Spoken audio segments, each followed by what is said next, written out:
વંદે ગુજરાત.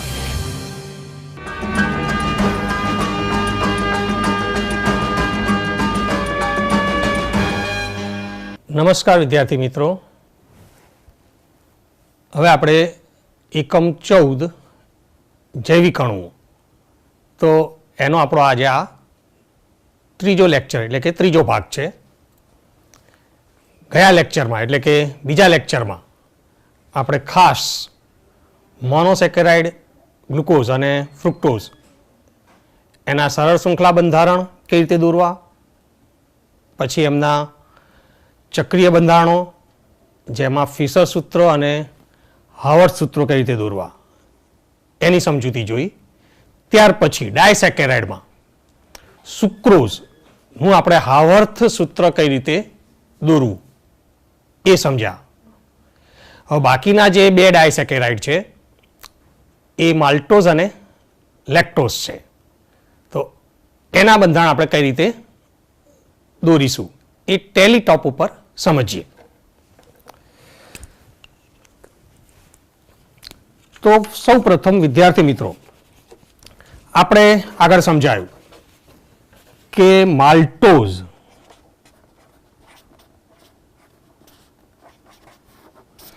તો માલ્ટોઝમાં રહેલા જે બે મોનોસેકેરાઇડ છે એ સમાન છે અને બંને આલ્ફા ગ્લુકોઝ છે.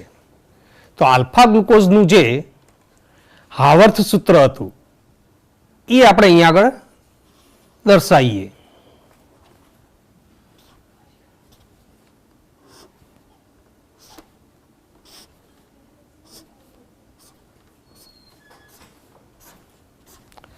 હવે એમાં આ કાર્બન નંબર 1 કે જે એનોમેરિક કાર્બન કહેવાય છે, આ બીજા નંબરનો કાર્બન, ત્રીજા નંબરનો કાર્બન, ચોથા નંબરનો કાર્બન અને પાંચમા નંબરનો કાર્બન, જ્યારે છઠ્ઠા નંબરનો કાર્બન એ અહીંયા આગળ CH2OH સ્વરૂપે છે. આ 6 નંબરનો કાર્બન છે. હવે આપણે અહીંયા આગળ આલ્ફા ગ્લુકોઝ કહીએ તો આલ્ફા ગ્લુકોઝમાં એનોમેરિક કાર્બન એટલે કે C1 પરનો જે OH સમૂહ છે નીચેની બાજુ હોય છે, જ્યારે ઉપર H છે.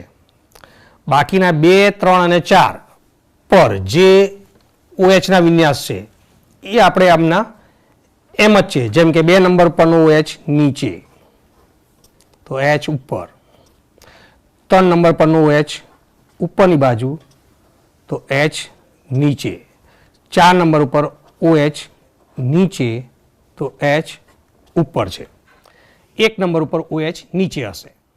પણ અહીંયા આગળ માલ્ટોઝમાં આ બે આલ્ફા ગ્લુકોઝ જે ગ્લાયકોસિડિક સાંકળથી જોડાય છે એમાં એક ગ્લુકોઝનો C1 એટલે કે આ જે કાર્બન કહે છે અને બીજા ગ્લુકોઝનો C4 એટલે કે બીજા ગ્લુકોઝમાં 4 નંબરનો કાર્બન આવશે, જે આપણે અહીંયા આગળ બતાવી દઈએ તો આ પ્રમાણે.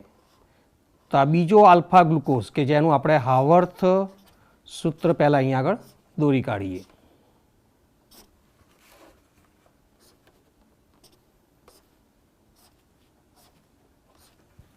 એટલે એનો આ 1 નંબરનો કાર્બન, આ 2 નંબર, આ 3 નંબર, 4 નંબર, 5 નંબરનો કાર્બન અને આ 6 નંબરનો કાર્બન કે જે CH2OH કાર્બન.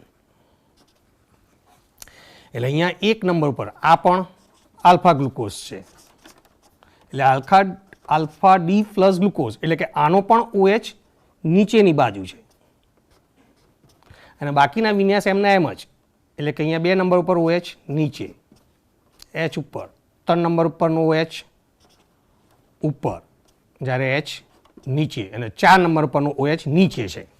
પણ અહીંયા આગળ આ બંને આલ્ફા ગ્લુકોઝ એમાં એકનો C1 કાર્બન અને આ બીજા ગ્લુકોઝનો C4 કાર્બન એ આ રીતે ગ્લાયકોસિડિક સાંકળથી જોડાઈ જાય છે અને આ બે જગ્યાએ H. તો આ જે બંધારણ થાય છે એ કહેવાય છે માલ્ટોઝ. તો આમ આપણે માલ્ટોઝનું બંધારણ કેવી રીતે દોરવું એ સમજ્યા. હવે ગેલેક્ટોઝનું બંધારણ આપણે કઈ રીતે દોરવું તે સમજીએ.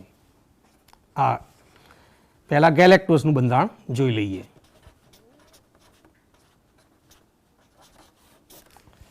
ગેલેક્ટોઝ એ લેક્ટોઝનો એક મોનોસેકેરાઇડ છે. તો આપણે આગળ સમજાવ્યું હતું કે આલ્ફા ગ્લુકોઝ કે બીટા ગ્લુકોઝ હોય એમાં જો 4 નંબરના કાર્બન પરનો વિન્યાસ ઉલટાઈ દઈએ તે અનુક્રમે આલ્ફા ગેલેક્ટોઝ અને બીટા ગેલેક્ટોઝ થશે. તો અહીં આગળ આપણે લેક્ટોઝની અંદર એ મોનોસેકેરાઇડ તરીકે બીટા ગેલેક્ટોઝ છે એક. તો અહીં આગળ આપણે ફક્ત બીટા ગેલેક્ટોઝનું બંધારણ સમજાવીશું.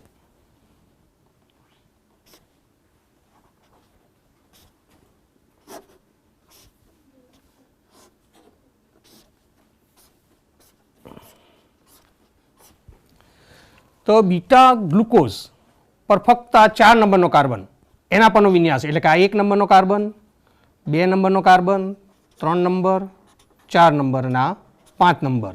જ્યારે 6 નંબર પરનો કાર્બન એ CH2OH કાર્બન થશે. તો હવે આપણે બીટા બંધારણ કહીએ છીએ. તો બીટામાં C1 પરનો OH એ ઉપરની બાજુ આવશે. 2, 3 ઉપરના OH જે હતા એમના એમ જ, એટલે કે 2 નંબર પર OH નીચે તો H ઉપર, 3 નંબરમાં OH ઉપર તો H નીચે. હવે 4 નંબર ઉપર એ ખાસ અહીં આગળ આપણે વિન્યાસ ઉલટાઈને લખવાનો છે. એટલે ગ્લુકોઝમાં અહીંયા આગળ 4 નંબર પરનો OH નીચે હોય છે, જે અહીંયા આગળ OH ઉપર આવશે તો H નીચે. એટલે અહીંયા આગળ ખાસ આ 4 નંબર ઉપરના OHનો વિન્યાસ એ બરાબર ધ્યાન રાખવાનો છે. અને આમાં 1 નંબર પરનો OH ઉપર છે એટલે આ જે બંધારણ થશે એ બીટા ગેલેક્ટોઝનું થશે. તો હવે લેક્ટોઝની અંદર જે 2 મોનોસેકેરાઇડ છે એમાં એક બીટા ડી ગેલેક્ટોઝ અને બીજો બીટા ડી ગ્લુકોઝ છે. તો આ બંને C1 C4 ગ્લાયકોસિડિક સાંકળથી જોડાય છે. તો હવે આપણે લેક્ટોઝનું બંધારણ કઈ રીતે દોરવું એ જોઈએ. તો લેક્ટોઝના જે 2 મોનોસેકેરાઇડ છે એમાંનો એક બીટા ડી ગેલેક્ટોઝ અને બીજો છે બીટા ડી ગ્લુકોઝ. એ બંને C1 C4 ગ્લાયકોસિડિક સાંકળથી જોડાય છે. એમાં ગેલેક્ટોઝનો C1 અને ગ્લુકોઝનો C4 કાર્બન છે. તો પહેલાં આપણે એ બંનેની ચક્રીય રચનાઓ બતાવી દઈએ.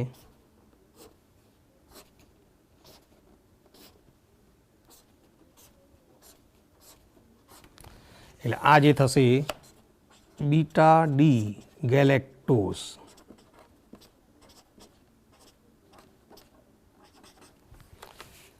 એમાં 1 નંબરનો carbon, 2 number, 3 number, 4 number, 5 number અને આ 6 નંબરનો કાર્બન એ CH2OH રહેલો કાર્બન થશે. હવે બીટા ડી ગેલેક્ટોઝ છે એટલે કે 1 નંબર પર જે OH છે એ OH એ ઉપરની તરફ આવશે એટલે H નીચે જશે. તો હવે 2 નંબર પર OH નીચે, 3 નંબર પર OH ઉપર, 4 નંબર ઉપર પણ OH ઉપર, જે આપણે ખાસ સમજાવીએ એટલે H અહીંયા આગળ નીચે. એટલે આ બીટા ડી ગેલેક્ટોઝ એમાં અહીંયા આગળ 1 નંબર પરનો OH ઉપર છે. હવે અહીંયા આગળ આપણે બીટા ડી ગ્લુકોઝનું બંધારણ બતાવીએ કે જેનો 4 નંબરનો કાર્બન એ અહીંયા ગ્લાયકોસિડિક સાંકળમાં જોડાવાનો છે.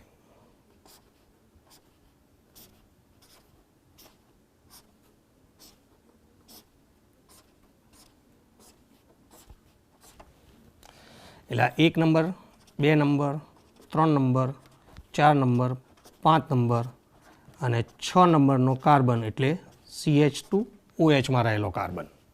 હવે આ બીટા છે એટલે અહીંયા પણ OH ઉપર, H નીચે, OH નીચે, H ઉપર, અહીંયા આગળ OH ઉપર, H નીચે.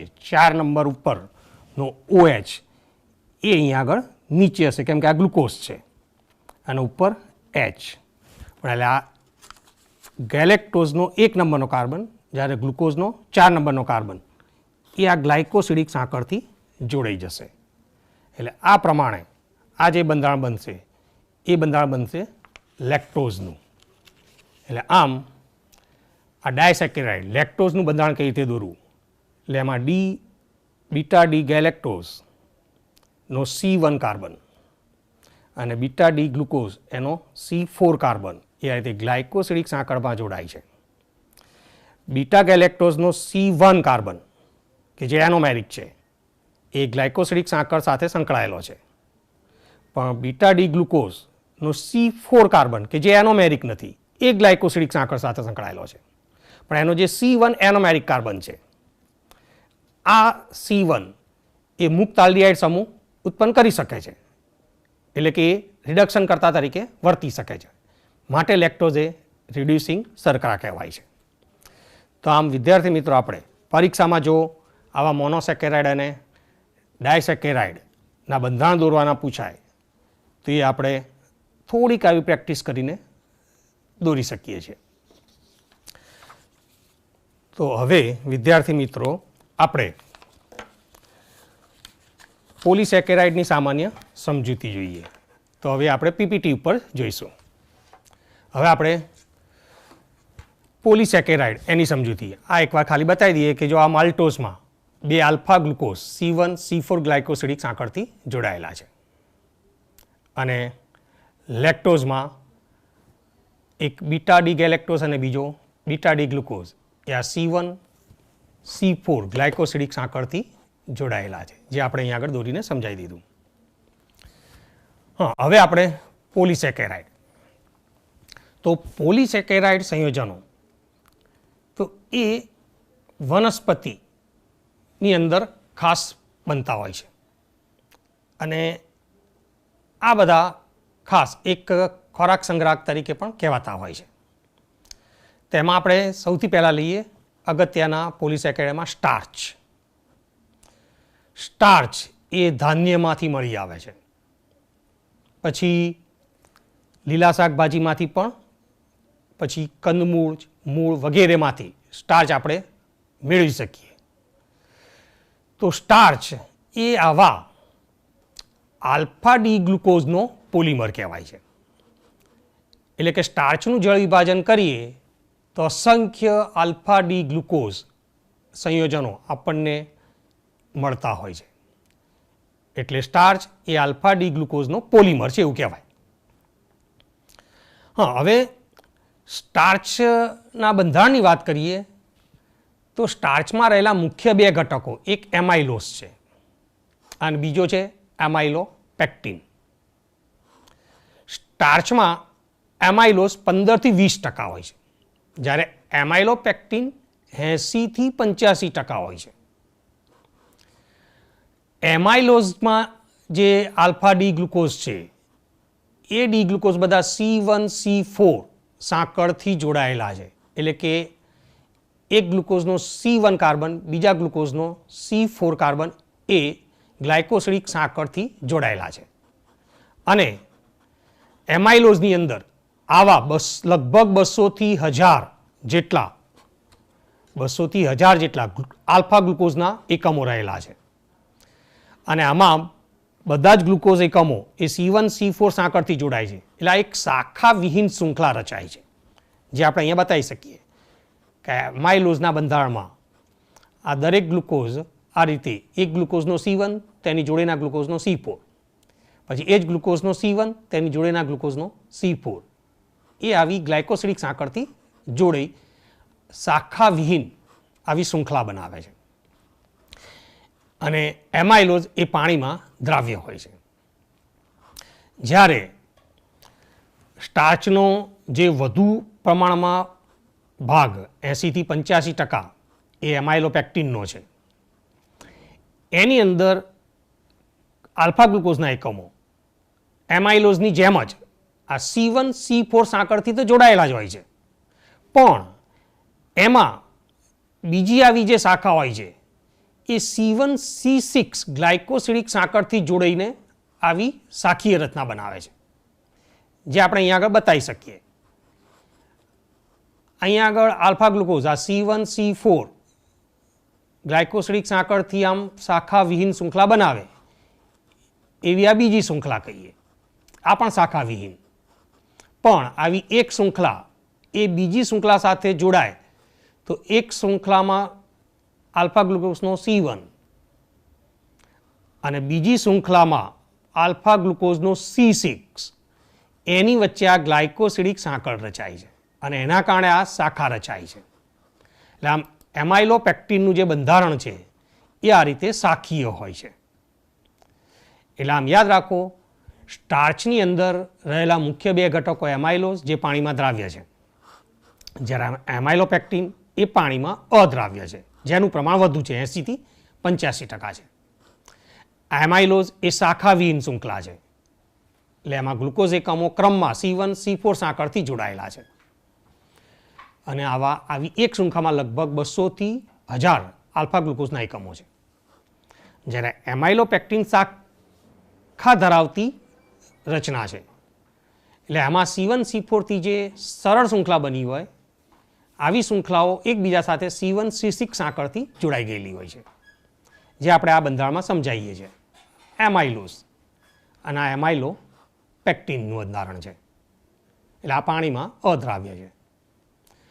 હવે સેલ્યુલોઝની વાત કરીએ તો સેલ્યુલોઝ પણ આ રીતે ગ્લુકોઝનું જ પોલિમર છે, પણ જેમ સ્ટાર્ચમાં આલ્ફા ડી ગ્લુકોઝ એકબીજા સાથે C1C4 સાંકળથી જોડાયેલા છે, એમ સેલ્યુલોઝમાં બીટા ડી ગ્લુકોઝ એકબીજા સાથે C1C4 ગ્લાયકોસિડિક સાંકળથી જોડાયેલા છે. એટલે સેલ્યુલોઝ એ બીટા ગ્લુકોઝનો પોલિમર કહેવાય છે અને એનું આપણે આ બંધારણ રજૂ કર્યું. અહીંયા આગળ જોશો તો આ એક ગ્લુકોઝનો C4 એટલે આ C4 છે અને આ બીજા ગ્લુકોઝનો C1 એટલે આ C1 અને આ C4 વચ્ચે આ રીતે ગ્લાયકોસિડિક સાંકળ છે.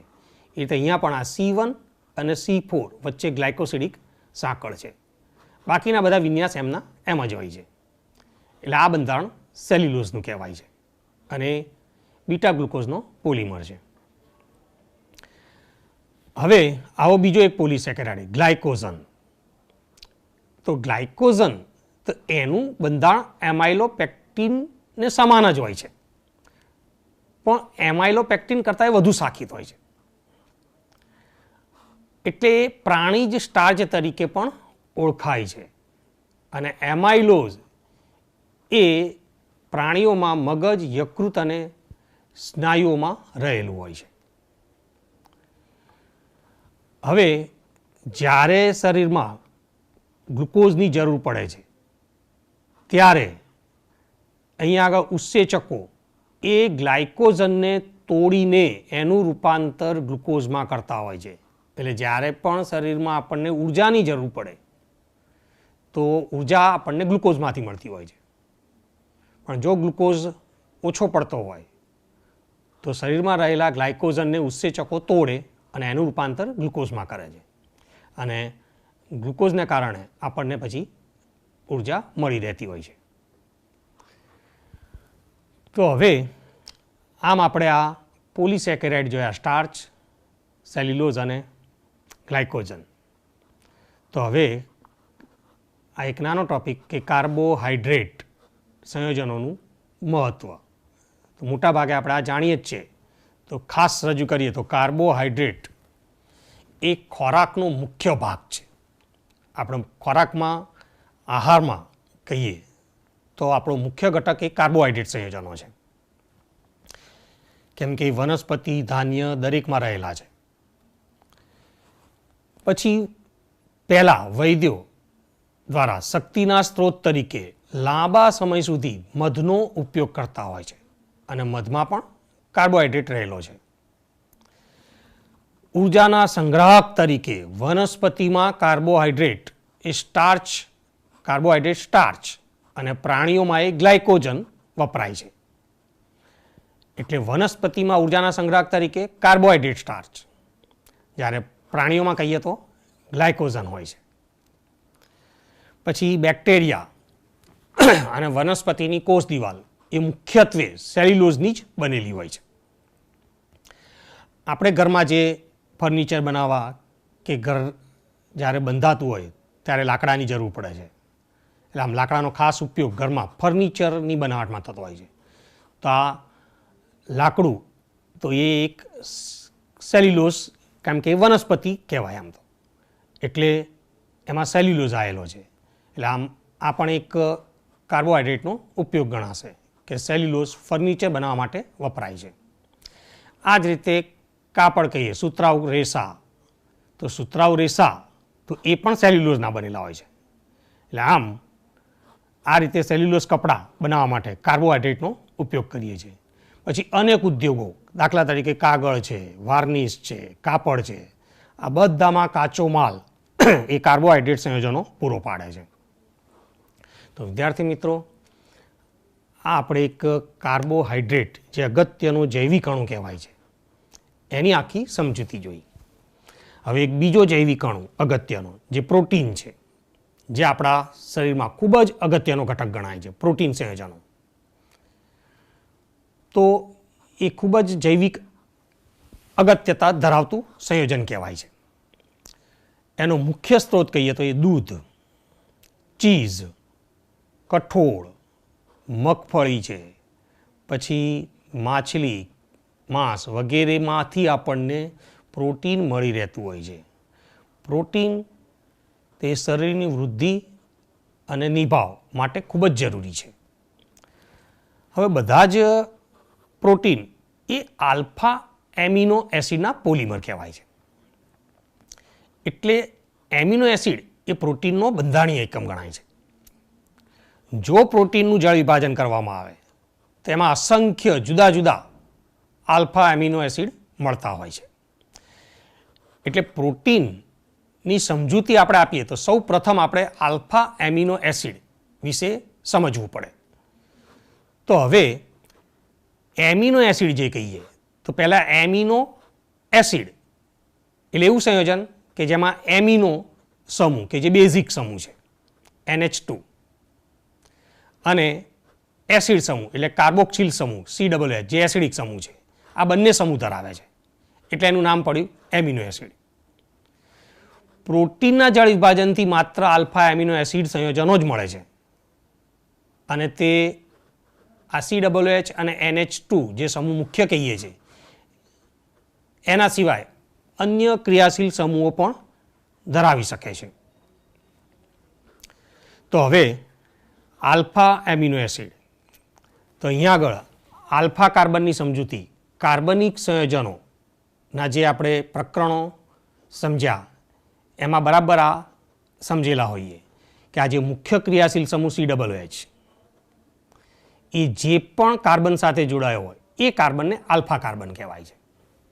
એટલે આપણે આ કાર્બનને આલ્ફા કાર્બન કહીએ છીએ. તો આ આલ્ફા કાર્બન સાથે કાર્બોક્સિલ સમૂહ COOH જોડાયેલો છે અને એ જ કાર્બન સાથે આ એમિનો સમૂહ પણ જોડાયેલો છે. એટલે એના ઉપરથી આનું નામ પડ્યું છે આલ્ફા એમિનો એસિડ. કેમ કે એમિનો સમૂહ અને આ કાર્બોક્સિલ એટલે કે એસિડ સમૂહ બંને આલ્ફા કાર્બન સાથે જોડાયેલા છે. અને આ આર એ શૃંખલા ગણાય છે, જેમાં વિવિધ પ્રકારની શૃંખલાઓ કે સમૂહોનો સમાવેશ થતો હોય છે, ચક્રીય અને શાખીય શૃંખલાઓ પણ.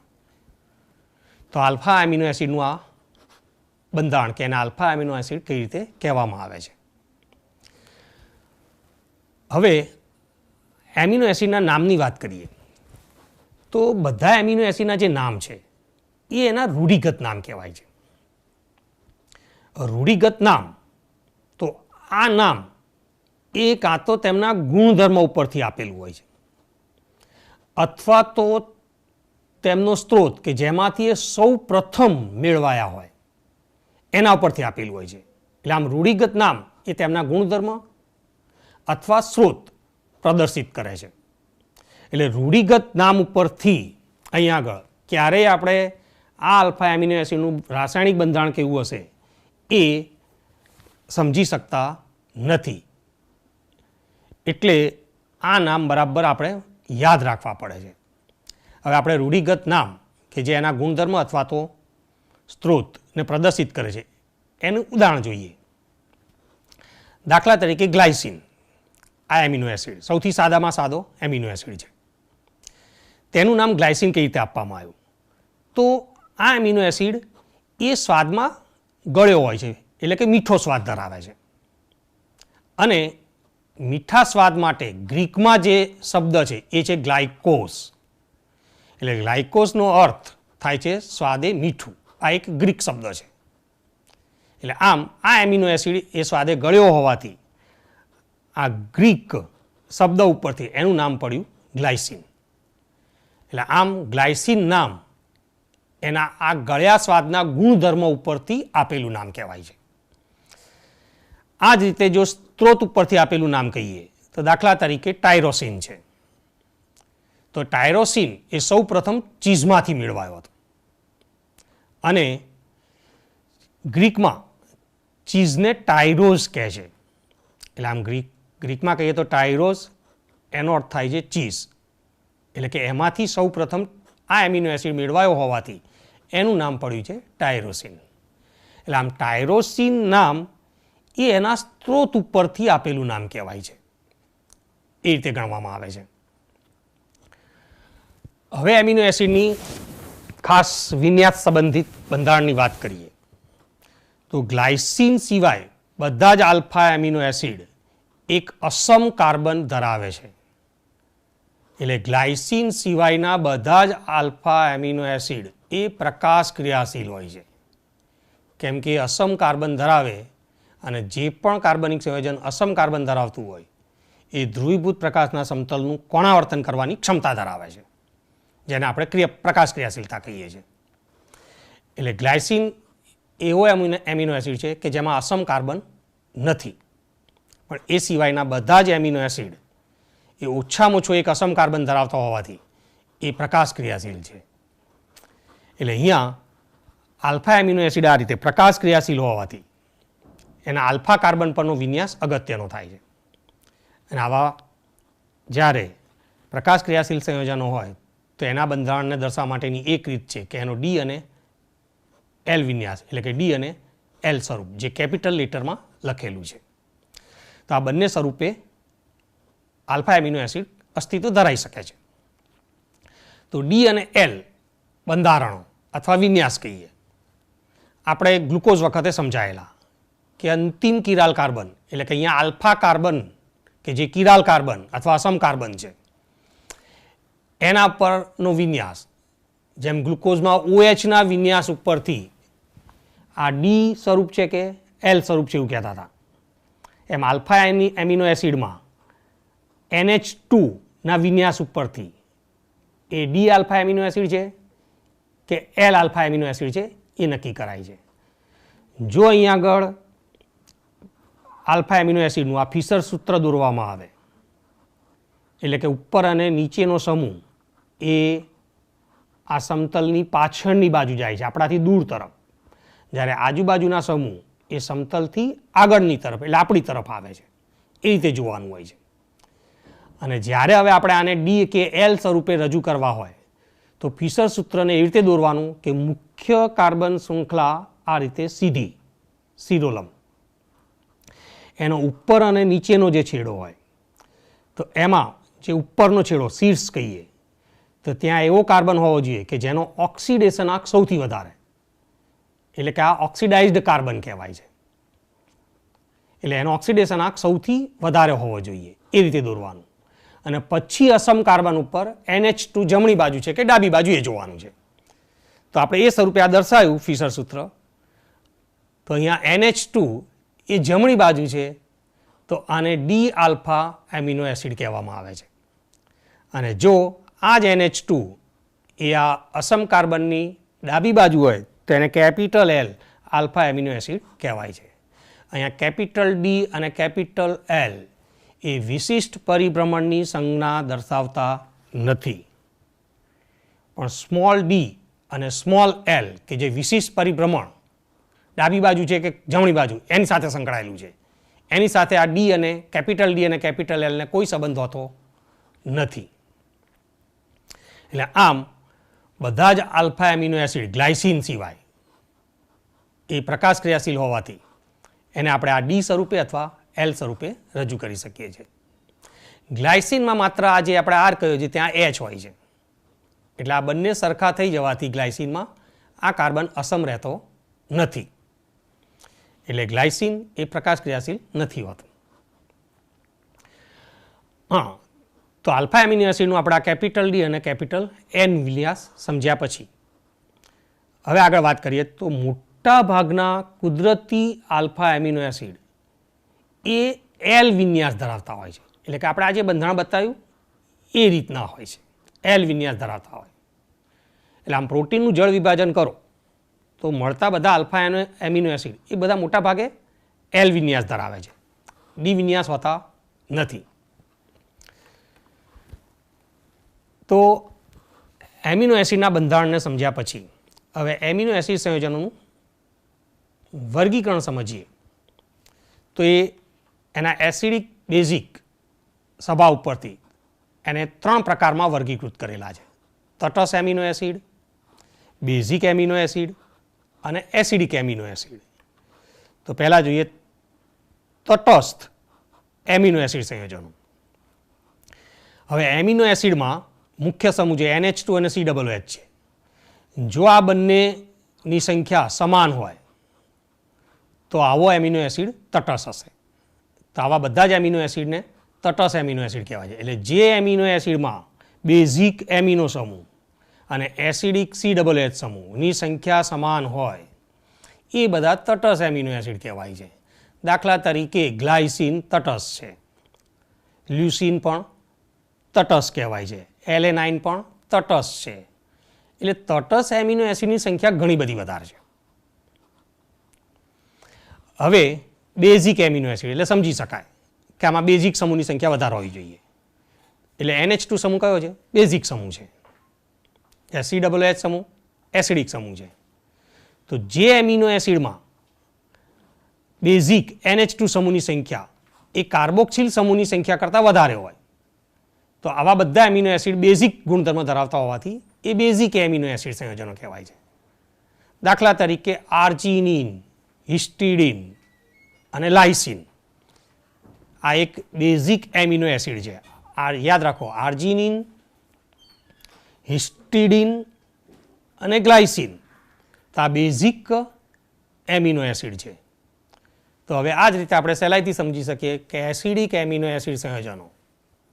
તો એસિડિક એમિનો એસિડ સંયોજનો ગુણધર્મમાં એસિડિક સ્વભાવ ધરાવે, એટલે કે આવા એમિનો એસિડમાં બેઝિક NH2 સમૂહની સંખ્યા કરતાં એસિડિક કાર્બોક્સિલ સમૂહ COOHની સંખ્યા વધારે હોય છે. તો આ બધા એમિનો એસિડ એ એસિડિક હોય છે. દાખલા તરીકે એનું નામ પણ એ રીતે છે, ગ્લુટામિક એસિડ, એસ્પાર્ટિક એસિડ. તો આ એક એસિડિક એમિનો એસિડ સમૂહ કહેવાય છે, એસિડિક એમિનો એસિડ સંયોજન તરીકે ઓળખાય. એટલે આમ એમિનો એસિડનું વર્ગીકરણ આપણે તટસ્થ amino acid, basic amino acid અને એસિડિક એમિનો એસિડમાં સમજાવી શકીએ. હવે એમિનો એસિડનું વર્ગીકરણ એ આવશ્યક એમિનો એસિડ અને બિન આવશ્યક એમિનો એસિડ તરીકે પણ કરી શકાય છે. તો આપણે પહેલું જોઈએ બિન આવશ્યક એમિનો એસિડ સંયોજનો. તો જે એમિનો એસિડ સંયોજનોનું સંશ્લેષણ એ શરીરમાં થાય છે તેમને બિન આવશ્યક એમિનો એસિડ સંયોજનો કહેવાય છે, કેમ કે આમનું સંશ્લેષણ જ શરીરમાં થાય છે. એટલે જે એમિનો એસિડ શરીરમાં સંશ્લેષિત થતા હોય એ બધા બિન આવશ્યક એમિનો એસિડ છે. જ્યારે આવશ્યક એમિનો એસિડ એના કરતાં વિરુદ્ધ, કે જે એમિનો એસિડ સંયોજનોનું સંશ્લેષણ શરીરમાં થઈ શકતું નથી પણ માત્ર આહાર મારફતે જ તેને આપણે મેળવીએ છીએ, તેમને આવશ્યક એમિનો એસિડ સંયોજનો કહેવાય છે. એટલે આમ જે એમિનો એસિડનું સંશ્લેષણ શરીરમાં થતું ના હોય પણ એ માત્ર આહાર તરીકે લેવાય છે તો એમને કહેવાય છે આવશ્યક એમિનો એસિડ. તો આવા 10 આવશ્યક એમિનો એસિડ વિદ્યાર્થી મિત્રો યાદ રાખવાના છે. જેમ કે આપણે અહીંયા આગળ રજૂ કર્યા કે આ 10 જે એમિનો એસિડ છે એ બધા આવશ્યક એમિનો એસિડ છે. એને ક્રમમાં કહીએ તો જો પહેલા 3 લ્યુસિન, લાઇસિન અને આઇસોલ્યુસિન. લ્યુસિન, લાઇસિન, આઇસોલ્યુસિન. પછીના 4 કહીએ તો આર્જિનિન, હિસ્ટિડિન, થ્રિયોનિન ને મિથિયોનિન છે. આર્જિનિન, હિસ્ટિડિન, થ્રિયોનિન અને મિથિયોનિન. એટલે આમ 7 થઈ ગયા. અને બાકીના 3 છે તો એક ફિનાઇલ એલેનાઇન, પછી ટ્રિપ્ટોફાન અને વેલિન. એટલે આમ આપણે આ 10 આવશ્યક એમિનો એસિડના નામ યાદ રાખી શકીએ. તો પહેલા 3 લ્યુસિન, લાઇસિન, આઇસોલ્યુસિન. પછીના 4 આર્જિનિન, હિસ્ટિડિન, થ્રિયોનિન, મિથિયોનિન. અને પછીના 3નું ગ્રુપ કહીએ તો ફિનાઇલ એલેનાઇન, ટ્રિપ્ટોફાન અને વેલિન છે. તો આ 10 આવશ્યક એમિનો એસિડ કે જે આપણે યાદ રાખવાના છે, આમનું સંશ્લેષણ શરીરમાં થતું નથી, એ માત્ર આહાર સ્વરૂપે લેવાય છે. હવે એમિનો એસિડ કહીએ આમ તો સામાન્ય રીતે બધા રંગવિહીન છે, સ્ફટિકમય છે અને પાણીમાં દ્રાવ્ય પણ છે, અને ઊંચા ગલનબિંદુ ધરાવતા ઘન પદાર્થો કહેવાય છે. એટલે એ મોટાભાગે ક્ષાર સ્વરૂપે હોય છે. એટલે એનું એક ખાસ આ સ્વરૂપ છે કે એમિનો એસિડનું દ્વિધ્રુવ આયન સ્વરૂપ, એટલે દ્વિધ્રુવીય આયન સ્વરૂપે એમિનો એસિડ. તો આવો જે પણ અણુ દ્વિધ્રુવીય આયન સ્વરૂપે હોય એ જ્વિટર આયન તરીકે ઓળખાય છે. એટલે એમિનો એસિડનું આ એક જ્વિટર આયન સ્વરૂપ ગણાય છે. હવે આપણે જાણીએ છીએ કે આલ્ફા એમિનો એસિડમાં બેઝિક એમિનો સમૂહ છે કે જે પ્રોટોન મેળવવાની ક્ષમતા ધરાવે, જ્યારે બીજો એસિડિક COOH સમૂહ છે કે જે પ્રોટોન ગુમાવવાની ક્ષમતા ધરાવે છે. આ બંને એક જ અણુમાં છે. એટલે એક જ અણુની અંદર જલીય દ્રાવણમાં COOH સમૂહ પ્રોટોન ગુમાવે છે, જ્યારે સામે NH2 સમૂહ પ્રોટોન સ્વીકારે છે. એટલે આમ COOH સમૂહ પ્રોટોન ગુમાવે એટલે ઋણ વીજભાર ધરાવતો સમૂહ થઈ જાય, COO-.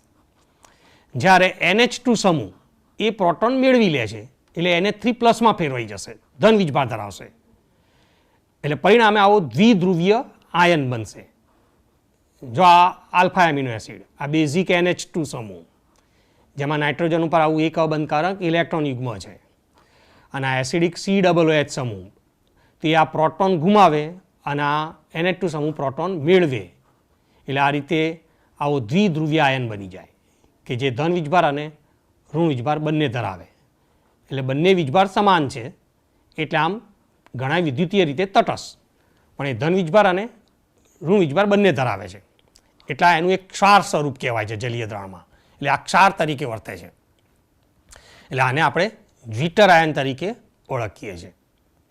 એટલે આમ એમિનો એસિડનું આ જ્વિટર આયન સ્વરૂપ અથવા દ્વિધ્રુવીય આયન સ્વરૂપ કહેવાય છે. તો હવે આપણે આ સમજ્યા કે પ્રોટીનનો બંધારણીય એકમ એમિનો એસિડ છે. તો હવે પ્રોટીન સંયોજનનું ટૂંકમાં બંધારણ સમજીએ. તો પ્રોટીનનું બંધારણ જ્યારે સમજીએ તો આપણે જાણ્યું કે પ્રોટીન એ ઘણા બધા એમિનો એસિડના જોડાવાથી બનેલું છે. તો એમિનો એસિડનું જોડાણ થાય છે, એ જોડાણને કહેવાય છે પેપ્ટાઇડ બંધ અથવા પેપ્ટાઇડ સાંકળ. તો પેપ્ટાઇડ બંધ અથવા પેપ્ટાઇડ સાંકળ કેવી રીતે રચાય છે? તો આ બંધ બે સમાન અથવા જુદા જુદા એમિનો એસિડના અણુઓમાં એક અણુનો COOH સમૂહ અને બીજા અણુનો NH2 સમૂહ વચ્ચેની પ્રક્રિયાથી પાણીનો અણુ ગુમાવે છે, અને પાણીનો એક અણુનું વિલોપન કહેવાય એને. તો પાણીના એક અણુનું વિલોપન થઈને આવો એક પેપ્ટાઇડ બંધ એટલે કે CONH બંધ બને છે. આને આપણે અહીંયા આગળ પેપ્ટાઇડ બંધ અથવા પેપ્ટાઇડ સાંકળથી ઓળખીએ છીએ, અને રાસાયણિક રીતે આ એમાઇડ સમૂહ કહેવાય છે. એટલે એમાઇડ બંધ એક પેપ્ટાઇડ બંધ છે. તો આમ બે જુદા જુદા અથવા તો બે સમાન એમિનો એસિડમાં એકનો COOH અને બીજાનો NH2 સમૂહ પ્રક્રિયા કરે તો પાણીના એક અણુનું વિલોપન થવાથી આવો CONH સમૂહ બને છે, અને જેના દ્વારા બે એમિનો એસિડ જોડાઈ જાય છે. એટલે આને કહેવાય છે પેપ્ટાઇડ બંધ અથવા પેપ્ટાઇડ સાંકળ. એટલે આમ આપણે અહીંયા ઉદાહરણથી સમજાવીએ તો દાખલા તરીકે આ ગ્લાયસિન NH2 CH2 COOH, તો આ એલેનાઇન છે. NH2 CH અને CHની સાથે જ આ મિથાઇલ સમૂહ CH3 અને COOH સમૂહ જોડાયા છે, તો આ એલેનાઇન છે. એટલે બે જુદા જુદા એમિનો એસિડ થયા. તો અહીંયા આગળ ગ્લાયસિનનો COOH સમૂહ અને એલેનાઇનનો NH2 સમૂહ, આ બંને વચ્ચે પ્રક્રિયા થાય તો આ પાણીનો એક અણુ દૂર થાય છે, પાણીના અણુનું વિલોપન થાય છે અને આવો CONH સમૂહ એટલે કે પેપ્ટાઇડ બંધ જેને આપણે કહીએ છીએ એ રચાય છે અને એના દ્વારા ગ્લાયસિન અને એલેનાઇન જોડાઈ જાય છે. એટલે આમ આ બે એમિનો એસિડ આવા એક પેપ્ટાઇડ બનતી જોડાય તો આને ડાયપેપ્ટાઇડ કહેવાય. એટલે આ જે બંધારણ છે એક ડાયપેપ્ટાઇડનું છે. એમાં પહેલો છે ગ્લાયસિન છે કે જેનો COOH પેપ્ટાઇડ બંધમાં ભાગ લે છે. બીજો છે એલેનાઇન છે કે જેનો NH2 સમૂહ પેપ્ટાઇડ બંધ બનાવવામાં ભાગ લે છે. તો એનું નામ ગ્લાયસિલ એલેનાઇન આ રીતે આપવામાં આવે છે. એટલે આ પહેલો જે એમિનો એસિડ હોય કે જેનો COOH સમૂહ પેપ્ટાઇડ બંધ બનાવવામાં ભાગ લે છે એના નામમાં અહીંયા એનની જગ્યાએ એલ લખી કાઢવાનો. એટલે ગ્લાયસિનની જગ્યાએ ગ્લાયસિલ અને બીજો જે એમિનો એસિડ છે એનું નામ એનું એ જ રાખવામાં આવે છે, એલેનાઇન. એમાં કોઈ ફરક કરવામાં આવતો નથી. એટલે આમ આ જે ડાયપેપ્ટાઇડ બન્યો એને કહેવાશે ગ્લાયસિલ એલેનાઇન. આ જ પ્રમાણે જેમ બે એમિનો એસિડ એક પેપ્ટાઇડ બંધથી જોડાય તો ડાયપેપ્ટાઇડ બને છે, તેમ ત્રણ એમિનો એસિડ બે પેપ્ટાઇડ બંધથી જોડાય તો ટ્રાયપેપ્ટાઇડ બને. સમજી શકાય. એટલે આમ એક પછી એક આવા એમિનો એસિડ જો પેપ્ટાઇડ બંધથી જોડાતા જશે એમ એક એક એમિનો એસિડ ઉમેરાતો જાય તો ટ્રાયપેપ્ટાઇડમાં જો એક એમિનો એસિડ જોડાય તો ટેટ્રાપેપ્ટાઇડ બને. ટેટ્રાપેપ્ટાઇડ સાથે બીજો એક એમિનો એસિડ પેપ્ટાઇડ બંધથી જોડાય તો પેન્ટાપેપ્ટાઇડ બને. એના પછી હેક્ઝાપેપ્ટાઇડ બને. આમ આખી પોલીપેપ્ટાઇડ શૃંખલા બનતી જાય છે. તો 2 થી 10 એમિનો એસિડ આવા પેપ્ટાઇડ બંધથી જોડાયેલા હોય એટલે 2 થી 10 સુધીના, તો જે પેપ્ટાઇડ શૃંખલા બને છે તેને ઓલિગોપેપ્ટાઇડ કહેવાય છે. ઓલિગોપેપ્ટાઇડની રજૂઆત વિદ્યાર્થી મિત્રો અત્યારે ટેક્સ્ટબુકમાં આપેલી નથી, પણ યાદ રાખો કે જ્યારે 2 એમિનો એસિડથી 10 એમિનો એસિડ એ પેપ્ટાઇડ બંધથી જોડાયેલા હોય તો એ ઓલિગોપેપ્ટાઇડ તરીકે ઓળખાય છે. જો 10 કરતાં વધુ એટલે 10 થી વધુ એમિનો એસિડ પેપ્ટાઇડ બંધથી જોડાય તો એ બનતી પેપ્ટાઇડ શૃંખલાને પોલીપેપ્ટાઇડ કહે છે. એટલે આમ પોલીપેપ્ટાઇડની અંદર રહેલા એમિનો એસિડની સંખ્યા વધારે હોય છે, સ્વાભાવિક છે 10 કરતાં વધારે, એમ અણુભાર પણ વધતો જાય. અને જ્યારે આ અણુભાર 10,000 યુ એટલે કે 10,000 એટોમિક માસ યુનિટ અથવા કહી શકીએ 10,000 ગ્રામ પ્રતિ મોલ કરતાં પણ વધુ થઈ જાય તો આવા આણ્વીય દળ ધરાવતા પોલીપેપ્ટાઇડને પ્રોટીન તરીકે ઓળખવામાં આવે છે. આ એક પ્રોટીનની સામાન્ય રજૂઆત છે. જરૂરી નથી કે પ્રોટીનનું આણ્વીય દળ એ 10,000 યુ કરતાં વધુ જ હોય.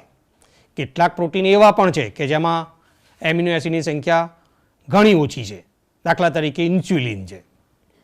ઇન્સ્યુલિન આવું એક પ્રોટીન છે, પણ એમાં ફક્ત 51 જ એમિનો એસિડ પેપ્ટાઇડ બંધથી જોડાયેલા છે. એટલે 51 એમિનો એસિડની જ પોલીપેપ્ટાઇડ શૃંખલા છે.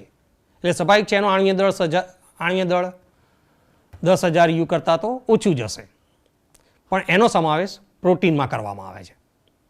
એટલે આ જે પ્રોટીન કોને કહેવાય તો એક સામાન્ય રજૂઆત કહેવાય છે કે સ્વાભાવિક રીતે જો પોલીપેપ્ટાઇડનું આણ્વીય દળ 10,000 યુ કરતાં વધુ હોય તો કે એને પ્રોટીન કહેવાય, પણ કેટલાક પ્રોટીન આના કરતાં ઓછું આણ્વીય દળ ધરાવતા હોય છે.